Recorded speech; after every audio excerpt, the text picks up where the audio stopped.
Whenever you're ready. Hi, my name is Divya, and the topic that I researched was trying to bridge the gap between intellectually challenged and typically developing teenagers. So basically, how I went about my research was how I kind of came up with my question was through a close family friend of mine. His name is Rohan, and he has Angelman syndrome, which is basically he has an extra male chromosome, which causes him to have like severe intellectual disabilities where he's like nonverbal. And let me tell you, he is 6'2" and almost 200 pounds and still acts like a baby. So me personally, I was apprehensive to really go ahead and interact with him. But slowly I started to learn how to handle him and communicate with him. And now he knows my name, and he FaceTimes me every now and then, and it's like we now have a relationship. So I was wondering, I want to ask the audience, how many of you guys have ever interacted with any of the intellectually disabled kids in our school? How many of you guys have ever seen them in the hallway? Wonder about it. Yeah.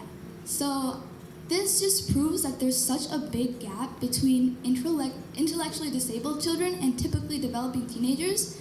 And because of this gap, there's so much ignorance towards them, and a lot of the times this is what creates the apprehensiveness to approach and learn more about them. So, okay, to define intellectual disabilities, it's an impairment of intelligence or cognition that he or she experiences where they have a significant difficulty in understanding new and complicated information, learning to apply new skills, making the ability to do everyday activities very difficult independently. But the term can also be developmental disorder is also another term that is used. But so I'll be using them interchangeably because they both mean the same thing.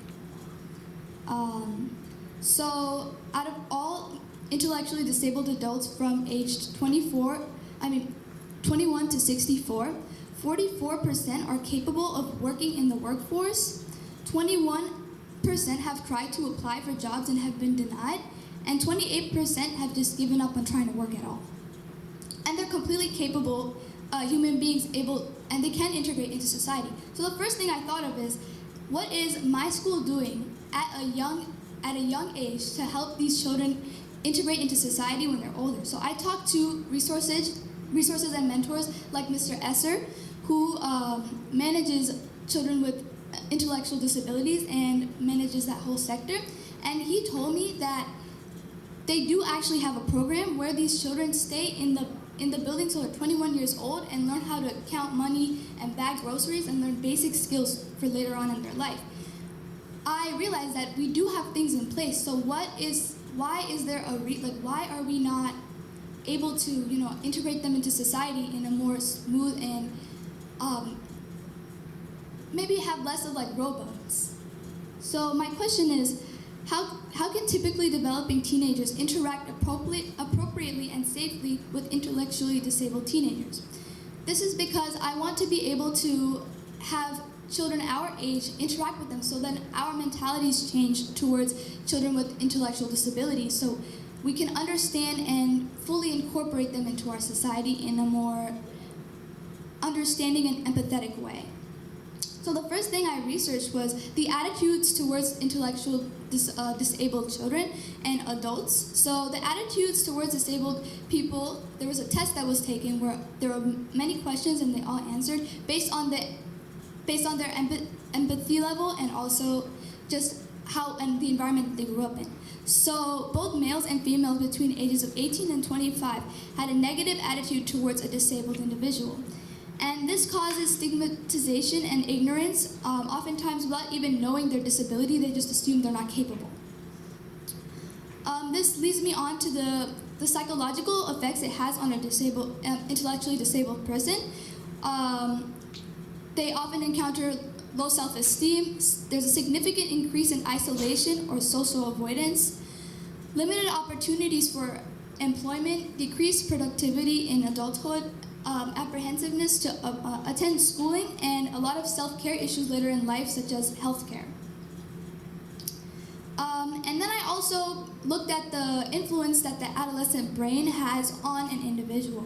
For example, this is the age that us as children, we create our own identities half the time through social interactions, and this causes an influence on how we act later in life because it has an impact. So, as you guys saw, no one raised their hands. No one has actually interacted with these children at all. So this causes us to not really fully understand what they have to go through or how intellectually disabled people actually have to kind of go through. So my methodology was, first I basically did interviews with different mentors to really understand and grasp what we're already doing and what the gaps were. I did content analysis, so I read up on different sources on what people are doing in other schools. And then from these two, I realized that there wasn't that much information for adolescents, but there was a lot of information for parents and people that were older. So then I decided to design a program to try and combat that, where adolescents can take this and learn how to handle children with intellectual disabilities and communicate with them clearly and in a orderly fashion.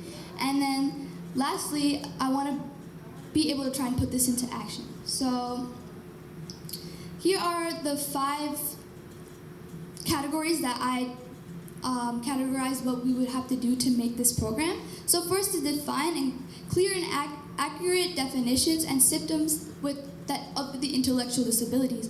For example, there can be mild intellectual disabilities and also profound intellectual disabilities. And these vary, and people don't understand that, which is why there's also a lot of ignorance. So that could combat the ignorance. And then communication and reinforcement is also very important.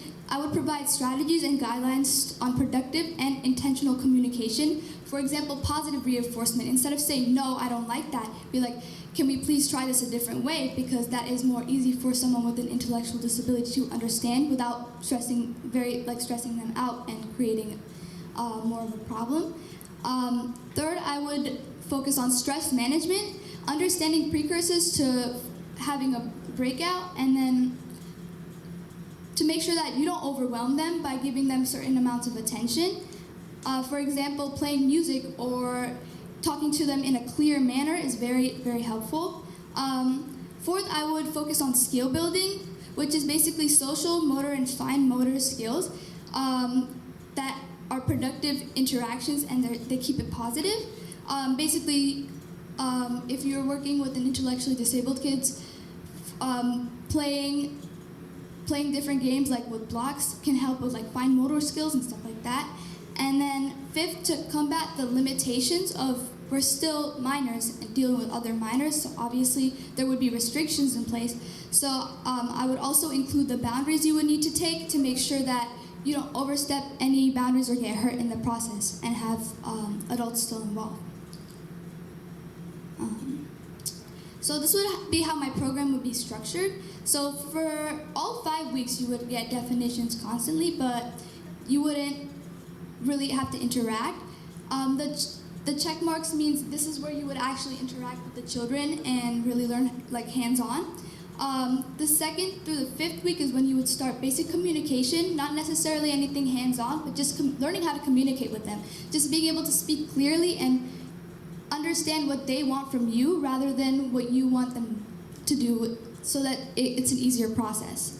From the 3rd to the 5th week, you might come across very like stressful situations since you're dealing with them hands-on.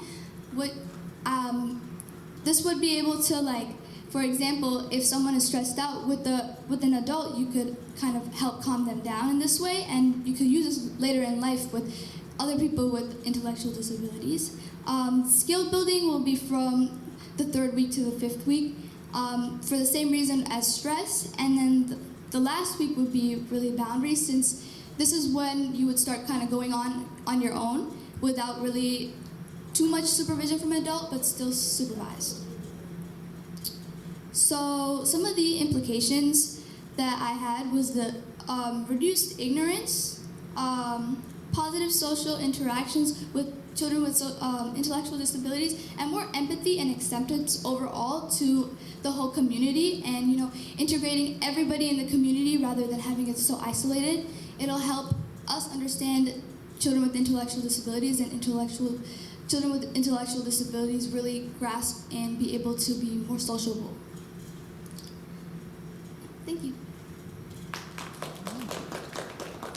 So we have our panelists that are going to ask a question. Anybody want to go first? What was the most important source of information you found while conducting your research? There was one particular source where they were talking about the correlation. It was a peer-reviewed article. They were talking about the correlation between empathy and how people view children with disabilities. And it put into perspective the kind of negative views that people have and the assumptions that especially people from the ages of 18 to 24 make in general about children with disabilities, or people with disabilities in general.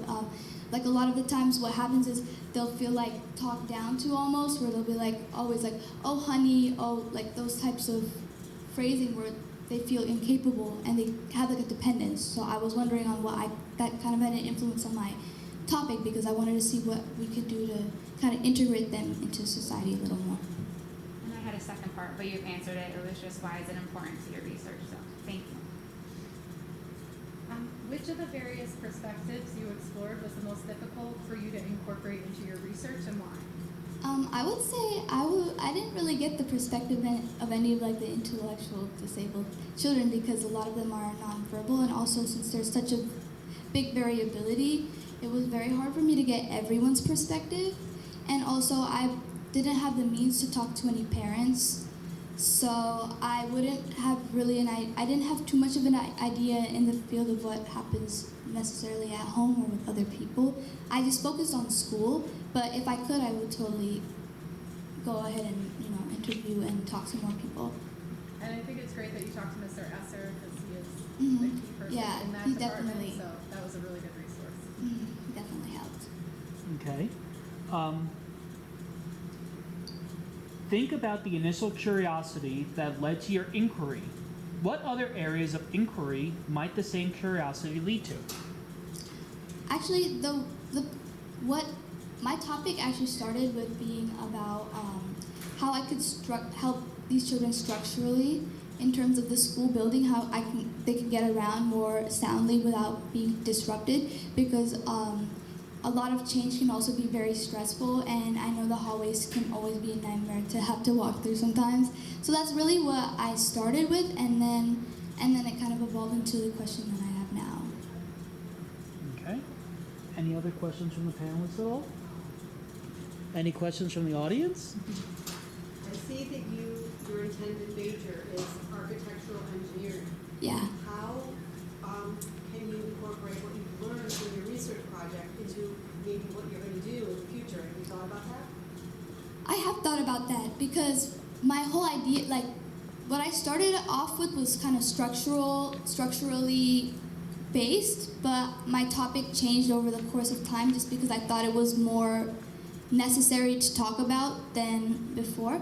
But for example, how I actually just read a study on how like the lighting in a room can really affect the way students learn, and and how that type of space really can change, like based on just like the lighting, for example, if it's yellow or if it's a bright white. So that's something I would totally look into in the future too, so I could use it. Any other questions at all? All right, thank you very much.